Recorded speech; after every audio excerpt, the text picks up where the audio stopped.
Hello everyone and a warm welcome to Achievers YouTube channel. A very good morning guys. I hope you are doing well. स्वागत है सभी का achievers के YouTube channel पर। तो कैसे हैं आप लोग? आशा करता हूँ कि शानदार तरीके से आप लोग अपनी लाइफ को एंजॉय कर रहे हो, अपने सेहत, फैमिली और पढ़ाई का ध्यान काफ़ी अच्छी तरीके से रख रहे हो। दोस्तों, हर सुबह की तरह आज भी हम आपको सबसे पहले और सबसे बेहतरीन प्रश्नों के संकलन के साथ 4 फरवरी 2021 का करंट अफेयर्स लेकर आप लोगों के बीच उपस्थित हुआ हूं, जो आपके आने वाले परीक्षाओं के दृष्टिकोण से काफ़ी महत्वपूर्ण साबित हो सकता है।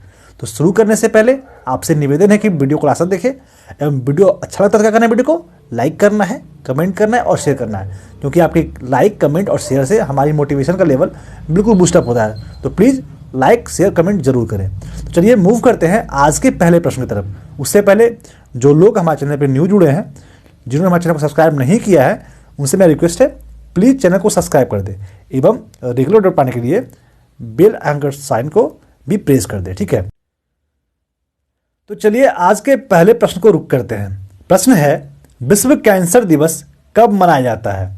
विश्व कैंसर दिवस कब मनाया जाता है? When is world cancer day celebrated? तो 4 फरवरी को, हर साल 4 फरवरी को विश्व कैंसर दिवस के रूप में मनाया जाता है। ठीक है, तो अब देखिए ये कैंसर दिवस क्यों मनाया जाता है और इसका मोटो क्या है मनाने का, इससे क्या मतलब हर साल मनाते हैं तो इससे क्या इंप्रूवमेंट होना है। ठीक है, तो इस बारे में देखिए, हर साल 4 फरवरी को विश्व कैंसर दिवस के स्तर पर मनाया जाता है और WHO द्वारा इस बीमारी के कैंसर के बारे में जागरूक लोगों को इसे ठीक करने के तरीके के बारे में मनाया जाता है। ठीक है, 2020 की theme I am and I will है 2020 का थीम। WHO के अनुसार थीम व्यक्तिगत प्रतिबद्धता के लिए एक सख्त कॉल टू एक्शन आग्रह है और भविष्य को प्रभावित करने के लिए अब की गई व्यक्तिगत कार्रवाई की शक्ति प्रतिनिधित्व करता है। ठीक है, तो ये जो है विश्व कैंसर दिवस वो 4 फरवरी को हर साल मनाया जाता है। ठीक है, और 2020 का थीम क्या था? I am and I will. तो इसको आप लोग जरूर याद कर लीजिए, क्योंकि यहाँ से क्वेश्चन आ जाता है कि 2020 का जो कैंसर दिवस था उसका थीम क्या था, 2020 का जो कैंसर डे था उसका थीम क्या था। तो ये बिल्कुल आप लोग याद कर लीजिए, आपके एग्जाम में आ सकता है। ठीक है, अब मूव करते हैं अगले प्रश्न की तरफ। अगला प्रश्न है, कौन सा देश 18 दिन में 4 मिलियन कोविड-19 टीकाकरण चिन्ह प्राप्त करने वाला सबसे तेज देश बन गया है? Which country has become the fastest country to achieve 4 million कोविड-19 vaccination mark in just 18 days. ठीक है, 18 दिन में कोविड-19 टीकाकरण चिन्ह प्राप्त करने वाला सबसे तेज देश कौन बना है? तो ये हमारा प्यारा मुल्क, सुंदर सा देश भारत जो है वो 18 दिनों में 4 मिलियन कोविड-19 टीकाकरण चिन्ह प्राप्त करने वाला सबसे तेज देश बन गया। ठीक है, स्वास्थ्य और परिवार कल्याण मंत्रालय ने 3 फरवरी 2021 को घोषणा की कि भारत केवल 18 दिन में 4 मिलियन कोविड-19 टीकाकरण चिन्ह प्राप्त करने वाला सबसे तेज देश बन गया। ठीक है, मंत्रालय ने बताया कि 1 फरवरी 2021 को भारत कोविड-19 वैक्सीन खुराक की संख्या के मामले में शीर्ष 5 देशों में शामिल था जिसे लोगों को दिया गया था। ठीक है, भारत ने तेज गति से अपने टीकाकरण अभियान को जारी रखा है। ठीक है, तो ये जो है भारत जो है वो सबसे तेज देश बन गया है, किसमें? 18 दिनों में 4 मिलियन कोविड-19 टीकाकरण चिन्ह प्राप्त करने वाला। ठीक है, अब मूव करते हैं आज के अगले प्रश्न की तरफ। प्रश्न है, किस राज्य के वन विभाग ने हाल ही में अपनी पहली जल पक्षियों की जनगणना की है? Which states forest department has recently conducted it's first water birds census. ठीक है, तो पश्चिम बंगाल के द्वारा अभी रिसेंटली 2021 में हमारे देश में जनगणना चल रहा है। ठीक है, और ये कितने सालों का अंतराल में चलता है, इसका आंसर आप लोगों को कमेंट में देना है। ठीक है, अभी 2021 में जनगणना होने वाला है। ठीक है, और इसमें बजट में जनगणना के लिए कितना रुपया दिया गया है, कितना रुपया का अलॉट किया गया है जनगणना के लिए, इसका भी आंसर आप लोगों को कमेंट में देना है। इस प्रश्न को कहा जा चुका है। ठीक है, यहाँ कहता है कि किस राज्य के वन विभाग ने हाल ही में अपनी पहली जल पक्षियों की जनगणना की है? तो पश्चिम बंगाल के द्वारा अपनी पहली जल पक्षियों की जनगणना की गई है। ठीक है, पश्चिम बंगाल के वन विभाग ने हाल ही में अपनी पहली जल पक्षियों की जनगणना की है। यह अध्ययन 12 जनवरी से 2 फरवरी 2021 के बीच राज्य भर के 54 विभिन्न स्थानों से आयोजित किया गया था। इस अभ्यास में वन कर्मचारी, पक्षी प्रेमी और गैर सरकारी संगठन सहित 800 से अधिक लोग शामिल थे। ठीक है, तो ये पश्चिम बंगाल में किया जा रहा है। तो पश्चिम बंगाल के बारे में जो भी इंपॉर्टेंट फैक्ट्स है वो देख लीजिए। इस्टेब्लिश किया गया था एज अ स्टेट 26 जनवरी 1950 में, ठीक है। कैपिटल है कोलकाता और राय सिटी भी इसका कोलकाता ही है। डिस्ट्रिक्ट कुल 23 है और गवर्नर कौन है? जगदीप धनखड़, ठीक है। चीफ मिनिस्टर अपनी दीदी ममता बनर्जी हैं। इन कैमरा में 294 सीट और लोकसभा में 42 सीट, ठीक है। राज्यसभा में 16 सीट है और हाईकोर्ट का है Calcutta high court. Area bye ranking 13th है और पॉपुलेशन रैंकिंग कितना है? 4th है, ठीक है। अब ये देखिए कि वेस्ट बंगाल जो है वो भारत के किस राज्य से बाउंड्री टच करता है, तो मैं आप लोग को स्पष्ट रूप से दिखाता हूँ वेस्ट बंगाल, ठीक है। ये जो है वो वेस्ट बंगाल है। यहाँ पे सिक्किम है, इधर बिहार है, झारखंड है, ठीक है, और इधर आपका ये जो है आपका बांग्लादेश है, ठीक है, और इधर ओडिशा। तो एक कंट्री है बांग्लादेश, उससे बाउंड्री टच होता है। बाकी ओडिशा हो गया, झारखंड हो गया, बिहार हो गया, सिक्किम हो गया और असम हो गया, और इधर आपका मेघालय से बाउंड्री टच होता है, ठीक है। तो कुछ राज्य हैं जिससे आपका बांग्लादेश का बाउंड्री टच होता है, ठीक है। और यहाँ पे एक भूटान भी है, ठीक है। यहाँ पे सिक्किम के साइड में इधर भूटान भी है, ठीक है। तो भूटान से भी बाउंड्री इसका टच होता है। तो दो आपका कंट्री हो गया बांग्लादेश और भूटान, ठीक है। और स्टेट में हो गया झारखंड, बिहार, ओडिशा, सिक्किम, ठीक है, और असम, ठीक है। तो इतने कुछ स्टेट है जिससे आपका वेस्ट बंगाल का बाउंड्री टच होता है। अब मूव करते हैं आज के अगले प्रश्न की तरफ। अगला प्रश्न है वेटलैंड संरक्षण और प्रबंधन केंद्र कहाँ स्थापित किया जाएगा? Where will the wetland conservation and management centre be set up? तो चेन्नई में वेटलैंड संरक्षण और प्रबंधन केंद्र स्थापित किया जा रहा है। वेटलैंड संरक्षण केंद्र, ठीक है, कहाँ किया जा रहा है? चेन्नई में किया जा रहा है, ठीक है। तो इसके बारे में कुछ फैक्ट्स है, वो देख लीजिए। 2 फरवरी को विश्व आर्द्र भूमि दिवस के अवसर पर पर्यावरण, वन और जलवायु परिवर्तन राज्य मंत्री बाबुल सुप्रियो ने national centre for sustainable coastal management के एक विभाग के रूप में वेटलैंड संरक्षण और प्रबंधन के लिए एक केंद्र स्थापित की घोषणा की है, जो कि चेन्नई जो मंत्रालय के तहत एक संस्था है, ठीक है। तो चेन्नई में ये वेटलैंड संरक्षण और प्रबंधन केंद्र स्थापित किया गया है, ठीक है। मूव करते अगले प्रश्न तक। अगला प्रश्न है श्रीलंका ने कोलंबो बांग्लादेश पर ईस्ट कंटेनर टर्मिनल ECT विकसित करने के लिए भारत और किस देश के साथ समझौता का समर्थन किया है? Sri Lanka has supported an agreement with India and which country to develop the east container terminal at Colombo port, ठीक है। तो ये भारत, श्रीलंका और जापान, ये 3 राष्ट्र है। भारत, श्रीलंका और जापान के बीच में ये समझौता हुआ है किसी पे कोलंबो बंदरगाह पर ईस्ट कंटेनर टर्मिनल के लिए विकसित करने के, ठीक है। तो कुछ फैक्ट्स है वो देख लीजिए। मई 2019 के त्रिपक्षीय समझौते के अनुसार श्रीलंका, जापान और भारत संयुक्त रूप से श्रीलंका के बंदरगाहों प्राधिकरण के साथ 51% हिस्सेदारी और भारत और जापान एक साथ 49% यानी 49% की हिस्सेदारी के साथ रणनीतिक टर्मिनल विकसित करने के लिए किए थे, ठीक है। भारतीय उच्चायुक्त गोपाल बागले ने 2 फरवरी 2021 को इस संबंध में राष्ट्रपति गोताबाया राजपक्षे, प्रधानमंत्री महेंद्र राजपक्षे और विदेश मंत्री दिनेश गनवाडर से मुलाकात की, ठीक है। तो ये भारत, श्रीलंका और जापान के साथ में कोलंबो बंदरगाह पर ईस्ट कंटेनर टर्मिनल विकसित करने के लिए एक समझौता का समर्थन किया गया है, ठीक है। तो ये किया गया कहाँ? जापान में। तो जापान के बारे में कुछ इंपॉर्टेंट फैक्ट्स है वो देख लीजिए। कैपिटल हो गया इसका टोक्यो, नेशनल लैंग्वेज जापानी चलता है और इंपेयर कौन है? नारुहितो, ठीक है। प्राइम मिनिस्टर है योशिहिडे सुगा। इसके पहले कौन थे? इस प्रश्न का आंसर आप लोगों को कमेंट में देना है। लिटरेचर बोलते हैं नेशनल डाइट और करेंसी चलता है जापानीज येन। तो ये कुछ इंपॉर्टेंट बातें थी जापान के बारे में। आई होप आप लोग को समझ में आया होगा। तो क्या करना है, समझ में आया तो क्या करना है? वीडियो को लाइक करना है, ठीक है। चलिए, और जो भी मैं क्वेश्चन पूछता हूं उसका आंसर भी कमेंट में दिया कीजिए। अगला क्वेश्चन है आयुष्मान भारत योजना के नए सीईओ कौन बने हैं? Who has become the CEO of Ayushman Bharat योजना? तो RS शर्मा जी को आयुष्मान भारत योजना के नए सीईओ बनाया गया है, ठीक है। कौन है? RS शर्मा। इन्हें आयुष्मान भारत के नए सीईओ बनाया गया है, ठीक है। ये जो आयुष्मान भारत है उसके बारे में देख लीजिए। शुरू किया गया था अप्रैल 1, 2018 को, यानी 1 अप्रैल 2018 को शुरू किया गया था। ये जो है एक स्वास्थ्य बीमा का प्रकार है, ठीक है। स्वास्थ्य बीमा का प्रकार है। इस योजना का उद्देश्य आर्थिक रूप से कमजोर लोगों को स्वास्थ्य बीमा मुहैया कराना है, ठीक है। तो ये आपका आयुष्मान भारत के बारे में कुछ। अगला क्वेश्चन है भारत में राष्ट्रीय पोलियो प्रतिरक्षण कार्यक्रम की शुरुआत किसने की है? Who has launch the national polio immunisation program in India?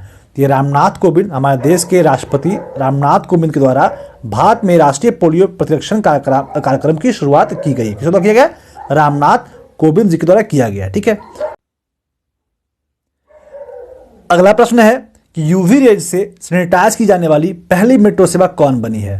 Who became the first metro services to be sanitise with the UV rays यानी अल्ट्रावायलेट रेज। तो ये लखनऊ मेट्रो जो है यूवी रेज से सैनिटाइज की जाने वाली पहली मेट्रो सेवा बनी है। ठीक है, तो ये प्रश्न था।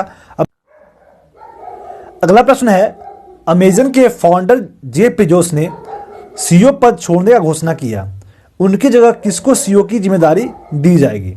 अभी जो अमेजन के सीईओ थे वो जेफ बेजोस थे और इनके द्वारा पद छोड़ने की घोषणा की है, तो उनके जगह किन्हें सीईओ की जिम्मेदारी दी जाएगी? Amazon founder Jeff Bezos has announced the step down as a CEO who will be given the responsibility of CEO instead of they him. ठीक है, तो एनडीजेसी को अमेजन के सीईओ के रूप में बनाया जाएगा। ठीक है, अमेजन के जो न्यू सीईओ होंगे वो एनडीजेसी होंगे। ठीक है, किनके जगह पे?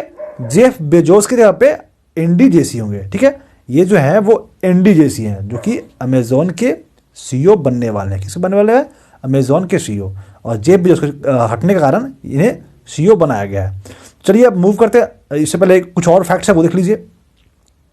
अमेजन के सीईओ जेफ बेजोस ने ऐलान किया कि वह इस साल अंत तक अपना पद छोड़ देंगे और उनकी जगह एनडीजेसी या जिम्मा संभालेंगे। वे अमेजन की वेब सर्विसेज लीड कर रहे थे, जिसने कंपनी की नई तकनीकी खरीदने और कंप्यूटिंग सर्विसेज आसान बनाने में अहम योगदान दिया है। एनडीजेसी ने साल 1997 में अमेजन ज्वाइन किया था। ठीक है, तो ये 1997 से अमेजन में काम कर रहे हैं। कौन है? एनडीजेसी। अगला प्रश्न है, हाल ही में किसने भारत की सबसे कम उम्र की महिला पायलट बनकर एक नया कीर्तिमान स्थापित कर दिया है? तो ये जो है आयशा अजीज जी हैं। आयशा अजीज जो हैं वो महिला पायलट बनकर एक नया कीर्तिमान स्थापित किया है और ये सबसे कम उम्र की महिला पायलट बनी है, इसीलिए इनका नाम है। ठीक है, क्या नाम है? आयशा अजीज। ठीक है, मैं इनका फोटो आपको दिखा देता हूँ, इसके बाद आप कभी भूल नहीं पाओगे। इतनी खूबसूरत आयशा जी हैं और यही जो है वो आपके मतलब सबसे युवा, सबसे कम उम्र की महिला पायलट बनकर एक नया कीर्तिमान स्थापित किया गया। ठीक है, तो ये क्वेश्चन कभी भूल पाओगे आप? खूबसूरती चीज़, जो भी खूबसूरत चीज़ होता है उसको कभी भूलते हो आप? बिल्कुल नहीं भूलोगे। तो ये चीज़ बिल्कुल आपको याद हो गया कि आयशा अजीज जो है वो सबसे कम उम्र की महिला पायलट बनकर एक नया कीर्तिमान स्थापित किया है। ठीक है, जम्मू कश्मीर की रहने वाली आयशा अजीज देश की सबसे कम उम्र की महिला पायलट बनी है। आयशा 25 साल की उम्र में पायलट बन गई है। मात्र 25 ईयर्स के एज में ये जो है वो पायलट बन गई है। ठीक है, तो चलिए मूव करते हैं आज के अगले प्रश्न की तरफ। प्रश्न है, हाल ही में किस राज्य के मुख्यमंत्री ने हर घर पानी हर घर सफाई मिशन लॉन्च किया है? Recently the chief minister of which state has launched Har Ghar Pani हर घर सफाई मिशन। ये क्वेश्चन को मैं कल भी करा चुका हूं और ये क्वेश्चन मैं आज भी करा रहा हूं। ठीक है, क्योंकि ये क्वेश्चन काफ़ी इंपॉर्टेंट है और ये आपके एग्जाम में पूछा जा सकता है कि पंजाब में हर घर पानी हर घर सफाई मिशन लॉन्च किया गया है। ठीक है, हाल ही में पंजाब के मुख्यमंत्री कैप्टन अमरिंदर सिंह ने हर घर पानी हर घर सफाई मिशन लॉन्च किया है। यह मिशन 2022 तक सभी ग्रामीण घरों में 100% पाइप से जलपूर्ति के लक्ष्य को पूरा करने के सरकार के अभियान का हिस्सा है। इस योजना में अमृतसर, तरनतारन और गुरदासपुर जिलों में 155 गांवों के 6 लाख निवासियों को लाभ मिलेगा। कौन सी योजना है? हर घर पानी हर घर सफाई, हर घर पानी हर घर सफाई योजना है। ठीक है, चलिए अब देखते हैं अगला प्रश्न। अगला प्रश्न है, प्रधानमंत्री चौरा चोरी घटना की शताब्दी समारोह का उद्घाटन कब करेंगे? When will the Prime Minister inaugurate the centenary celebration of Chaura चोरी इंसिडेंट? ठीक है, तो ये फरवरी 4 फरवरी को 4 फरवरी को चौरा चोरी घटना के शताब्दी समारोह का उद्घाटन किया जाएगा। यानी आज के दिन फरवरी 4 को चौरा चोरी घटना शताब्दी समारोह का उद्घाटन किया जाएगा। ठीक है, चौरा चोरी कांड 4 फरवरी 1922 और दिन था शनिवार। ठीक है, ये शनिवार को ये चौरा चोरी हत्याकांड हुआ था। इस दिन गोरखपुर से करीब 20 किलोमीटर दूर स्थित चौरा चोरी कांड हुआ था। इस घटना की वजह से महात्मा गांधी असहयोग आंदोलन वापस ले लिया था। उसमें महात्मा गांधी का एक इनिशिएटिव था असहयोग आंदोलन और इसी का कारण चौरा चोरी कांड के कारण ही ये वापस ले लिए थे। एक्चुअली हुआ क्या था कि मतलब रॉलेट एक्ट के खिलाफ में इंडियन लोग जुलूस में जा मतलब खिलाफ में मार्च कर रहे थे। ठीक है, और उसमें कुछ पुलिस लोग इसके विरोध में गए और पुलिस में विरोध करने के कारण और कुछ लोग को अपशब्द बोलने के कारण जो भीड़ थे वो थोड़ा उग्र हो गए और उग्र होने के कारण एक पुलिस थाना था, वही चौरा चौरी की जगह पे, वहीं पे पुलिस थाना को जला दिया गया, जिसमें काफ़ी सारे पुलिस का जान गया था।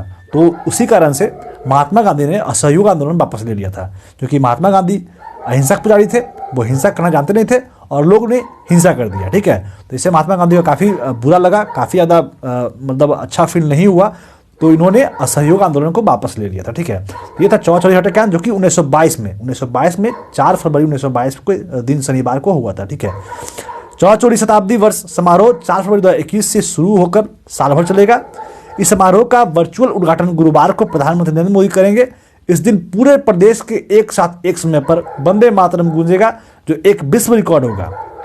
सुबह प्रभात फेरी निकलेगा, शाम को हर शहीद स्थल पर दीप प्रज्वलित किया जाएगा। शहीदों की याद में अन्य सांस्कृतिक कार्यक्रम भी होंगे। ठीक है, तो ये जो है चौरा चौरी शताब्दी मनाया जाएगा। ठीक है, देखिए ये लोग का आतंक देखिए, भौंके जा रहा है, पता नहीं किस मूड में है, पता नहीं, मैं भी अपना मूड में रहता हूँ, जिसको जो करना करो भाई, मुझे तो अपना काम प्यारा है। अगला प्रश्न है, which city is hosting the Aero India international air show? Arrow India international air show की मेजबानी कौन सा शहर कर रहा है? तो बेंगलोर के द्वारा arrow India international air show किया जा रहा है। कौन सा है? Air India international air show, जो कि बेंगलोर के द्वारा किया जा रहा है। ठीक है, देख लीजिए एरो इंडिया एयर शो के लोगो है। ठीक है, अब देखते हैं अगला प्रश्न क्या है। The runway two billion opportunities, क्या है? The runway two billion opportunities, ये आई थिंक मोटो है एरो इंडिया का। ठीक, कुछ बातें हैं एरो इंडिया के बारे में, एक बार देख लीजिए। The 13th edition of the Aero India international air show has started on February 3, 2021 at air force station Yelahanka, Bengaluru. It is also Asia's biggest aero show. ठीक है, तो ये जो है वो एशिया का बिगेस्ट एरो शो होगा। ठीक है, तो ये जो है वो कहाँ मनाया जा रहा है, कहाँ ये मेजबानी किया जा रहा है? तो बेंगलोर में एरो इंडिया शो का मेजबानी किया जा रहा है। ठीक है, अब देखते हैं अगला प्रश्न। अगला प्रश्न है, किस राज्य ने कोविड वार्ड में तैनात डॉक्टरों और स्वास्थ्य देखभाल श्रमिकों के लिए 11,000 रुपये सराहना की राशि की घोषणा की है? Which state has announced an appreciation amount worth ₹11,000 for doctors and health care workers deployed in covid wards? ये उत्तराखंड के द्वारा कोविड वार्ड में तैनात डॉक्टर और स्वास्थ्य देखभाल श्रमिकों के लिए 11,000 रुपये की सराहना राशि की घोषणा की गई है। कहाँ की गई है? उत्तराखंड में। तो उत्तराखंड के बारे में कुछ इंपॉर्टेंट फैक्ट्स है, वो देख लीजिए। इसका मेन कैपिटल जो है वो देहरादून है, और इसे विंटर कैपिटल बोलते हैं। समर कैपिटल इसका गैरीसेन है, और लार्जेस्ट सिटी इसका देहरादून है। ठीक है, गवर्नर है बेबी रानी मौर्य, और चीफ मिनिस्टर कौन है? Trivendra Singh Rawat. Area bye ranking 19th है, और पॉपुलेशन कितना है? 21st है। यहाँ पे कुछ इंपॉर्टेंट नेशनल पार्क है, वो देख लीजिए। जिम कॉर्बेट नेशनल पार्क हो गया, राजाजी नेशनल पार्क हो गया, valley of flower, Nanda Devi, Gangotri और गोविंद पशु विहार नेशनल पार्क। तो ये कुछ इंपॉर्टेंट नेशनल पार्क है, तो ये उत्तराखंड में अवस्थित है। अब अगला क्वेश्चन देखते हैं कि हाल ही में किस भारतीय तेज गेंदबाज ने सभी क्रिकेट फॉर्मेट से संन्यास ले लिया है?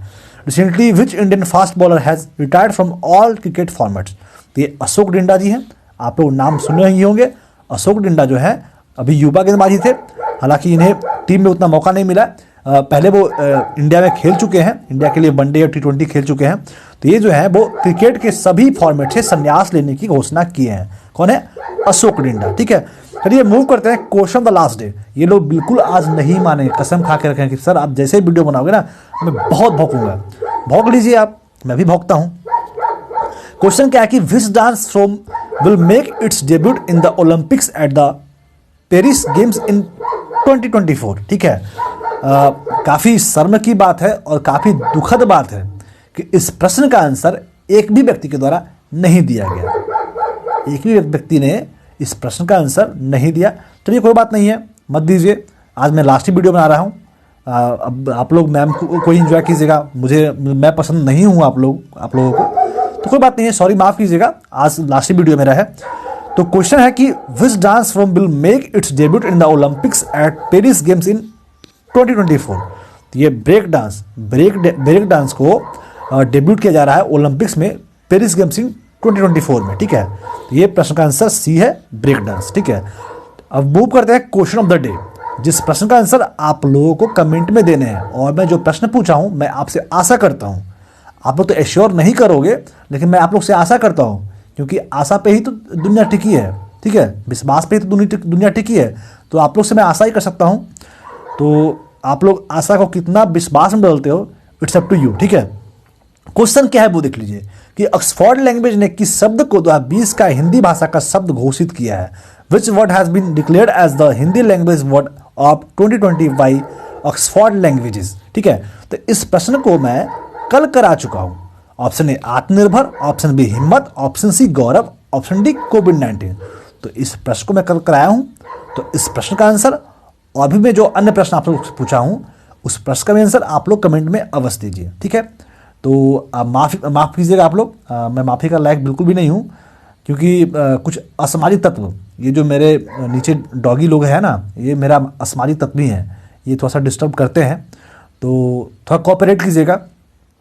मेरा आवाज़ ही ज़्यादा जा रहा होगा, उन लोग का थोड़ा कम ही आ रहा होगा, तो इसके लिए मैं माफ़ी चाहूँगा आप लोगों से। वीडियो का आज तक बने रहने के लिए बहुत बहुत आभार। बहुत जल्द मिलते हैं अगले वीडियो के साथ में। उससे पहले क्या करना है, वीडियो को लाइक करना है, कमेंट करना है, शेयर करना है। जय हिंद, वंदे मातरम।